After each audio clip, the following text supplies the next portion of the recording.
Throughout human history, people have looked at large bodies of water and been like, hmm, I wonder what's on the other side of that. The Vikings earned their spot in history by being seafaring raiders, and Polynesian people settled the scattered islands of the massive Pacific Ocean well before modern aircraft or GPS existed. In ye olden days when humans couldn't fly, the only way to traverse bodies of water were boats. Boats are wonderful at what they do, but they do have a few drawbacks. First and foremost, they have to be watertight. If that fails, either by design flaw or colliding with something that punches a hole in the vessel, the ship will sink, usually taking the poor souls on board along with it. As the technology of shipbuilding advanced, ships became more durable. Warships, especially, became designed to absorb significant amounts of damage before succumbing. But surely no one would be arrogant enough to declare their boat to be completely unsinkable, right? It turns out that actually kind of did happen. Several ships throughout history have had the quality of unsinkable bestowed upon them, although not always by their creators. Let's take a look at the history, for better or worse, of the boats that were declared to be practically invincible. We'll start with not one vessel, but a trio of sister ships: the RMS Britannic, the RMS Olympic, and the RMS Titanic. Yes, that Titanic. Almost everyone knows the story of Titanic, either because it's a perfect lesson taught to schoolchildren about the dangers of hubris, or because of the Hollywood movie that made literally a couple of billion dollars. Long story short, to avoid repeating something so widely known, Titanic meet iceberg. Titanic meet ocean floor. The belief that the shipbuilder stated that even God himself couldn't sink it persists to this day, but that's kind of a half truth. White Star Lines, the company that owned the ship, never explicitly stated that formally. The quote comes from an employee of the company at the ship's launch. White Star Lines did send out promotional material to trade publications such as Shipbuilder magazine, stating that the Titanic and her sisters were practically unsinkable, though. The Titanic was engineered with several watertight compartments designed to keep her afloat, even if several of them failed. The problem is that the collision with the iceberg tore a hole above the compartments, which was a failure the shipbuilders had not anticipated. As far as the Titanic's sister ships, the RMS Britannic met a similar fate to the Titanic, but replaced an iceberg with a mine. The ship had been requisitioned by the British military during World War I.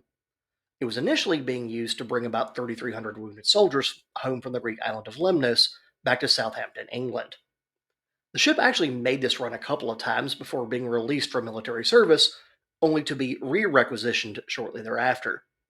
On November 21st, 1916, the Britannic ran into a German mine off the shore of the Greek island of Kea. The ship immediately began to take on water and listed to starboard. The Britannic's captain, a man named Charles Bartlett, ordered full speed ahead in order to attempt to beach the wounded vessel. This only caused the water intake in the ship to increase, so Bartlett quickly ordered full stop and for his crew to shut down the engines.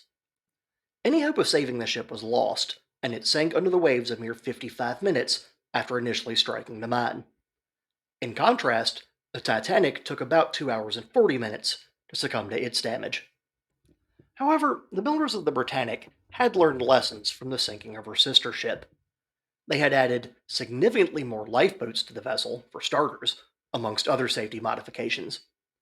Now, these modifications couldn't keep her afloat, but they did at least keep most of the passengers alive. Only 30 people lost their lives during the sinking of the Britannic, with over 1,000 survivors. The third ship in the family, RMS Olympic, like her sisters, did manage to run into a few things, including a German U boat, but she managed to survive all the impacts. She was the first of the trio to actually hit the water. Her maiden voyage was in June of 1911, 10 months before Titanic's ill fated cruise. Even though Olympic launched before Titanic, the sinking of the latter resulted in safety retrofits for the former. She even rescued the crew from the HMS Audacious, which had struck a mine off the coast of Ireland. It can be argued at this point in her career, Olympic had a negative fatality rate, with more lives saved than lost. And like Britannic, Olympic was eventually requisitioned by the British military during World War I as a troop transport.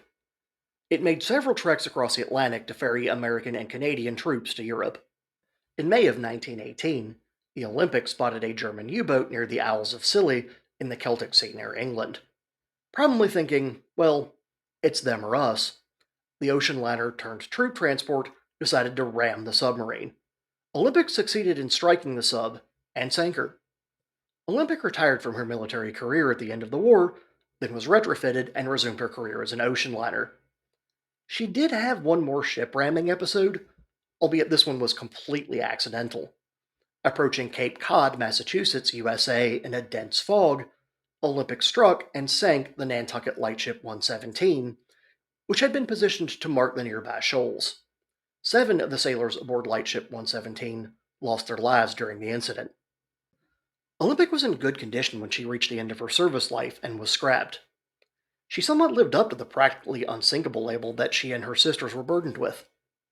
Given what happened to her sisters, though, it seems you can't really claim effective invulnerability when you only have a 33% success rate.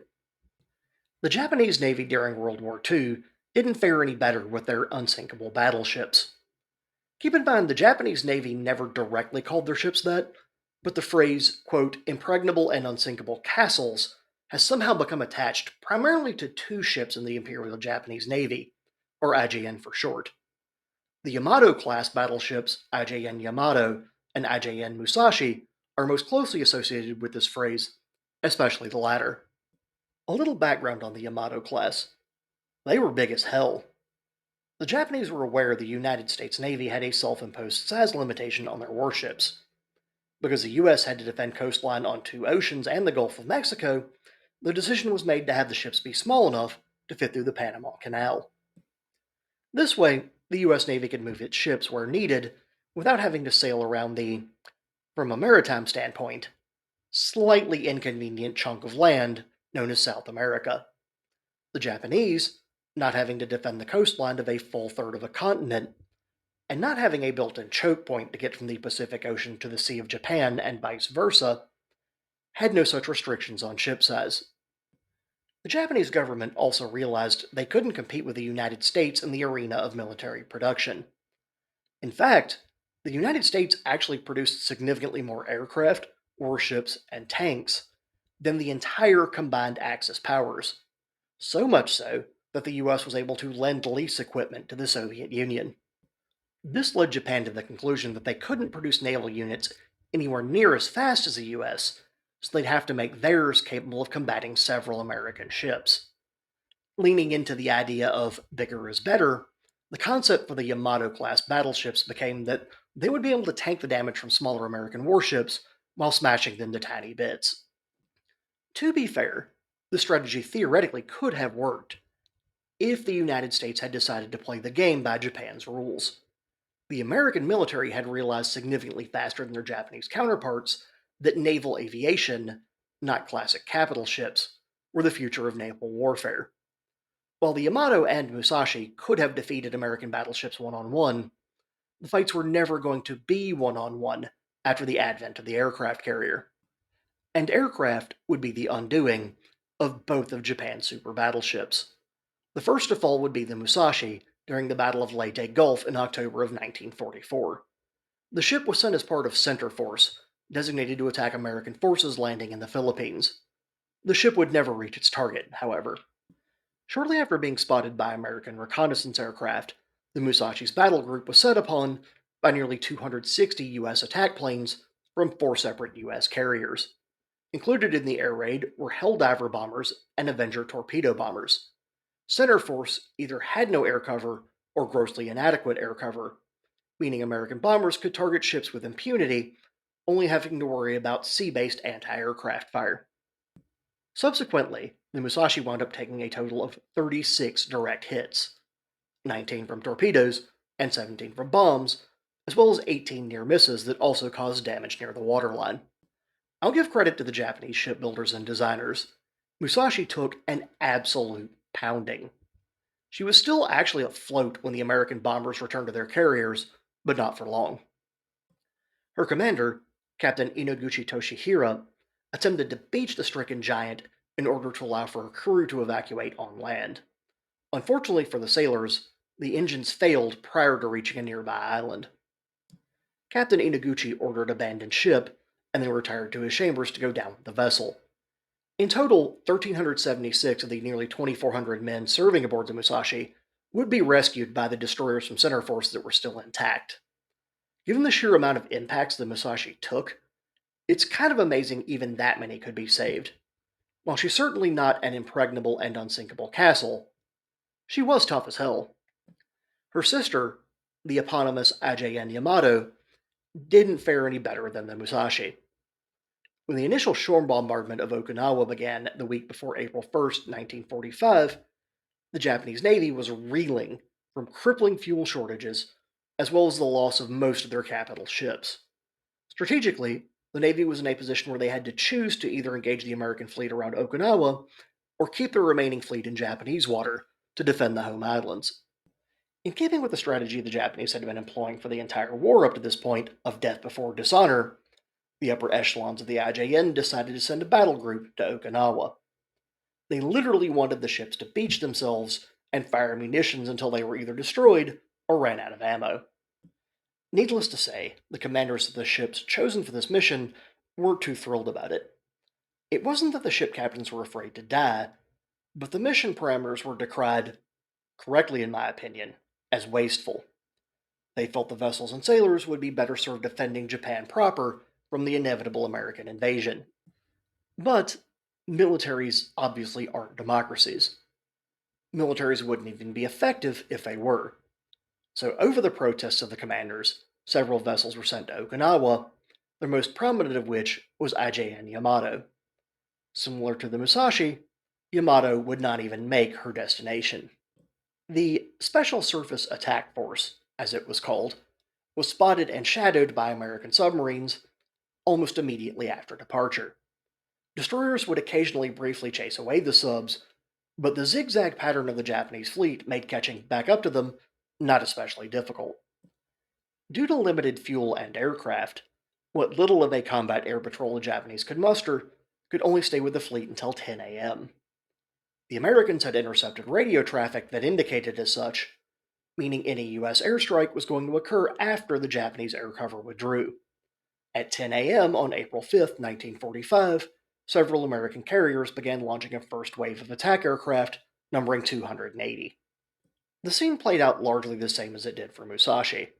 No air cover meant U.S. planes could attack ships at will with few impediments. Multiple hits were scored on Yamato.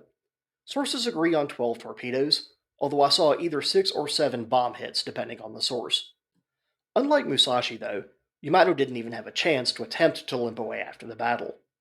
The ship had already begun to roll over after the initial several hits. When her port list reached 15 degrees, her armor belt became exposed above the waterline, leading to her vulnerable underbelly being exposed. Several torpedo hits were scored on her underside, leading to an abandoned ship order. Unfortunately for the Yamato's crew, a forward magazine explosion finished off the behemoth and killed most of her sailors and officers. There's disagreement among sources, but roughly only 270 of the vessel's 3,330 crew were rescued. There was intended to be a third Yamato-class battleship, the Ajayane Shinano. During the process of building her, however, the Battle of Midway happened, and the Japanese Navy lost two-thirds of its fleet carriers. The decision was made to convert Shinano into a carrier, despite her battleship hull having been partially completed. The IJN rushed the carrier into sea trials without all of the work being completed, including the sealing of some of her watertight compartments. It only took one torpedo to sink the Shinano, in part due to her incomplete state when she first set sail. While it hardly seems fair to call her an impregnable and unsinkable castle given her circumstances, she was intended to be the sister of the two Yamato-class battleships, and she's a good cautionary tale about rushing to get things done, cutting corners, and paying the price for it. So I figured I'd give it a mention. I should also mention the German battleship Bismarck. She has a modern reputation of being thought of as unsinkable by some, although I can't find any quotes in the era stating that. There were a couple of quotes stating she'd be damn hard to sink after she sent the HMS Hood to the bottom, but no one ever claimed she couldn't be sunk as far as I can tell. And that wraps up this video. If you liked it, please feel free to like and subscribe. Also, feel free to comment, specifically if you have, for instance, found a quote about the Bismarck being unsinkable from its era. It's possible there was one and I just missed it. As always, thanks for watching.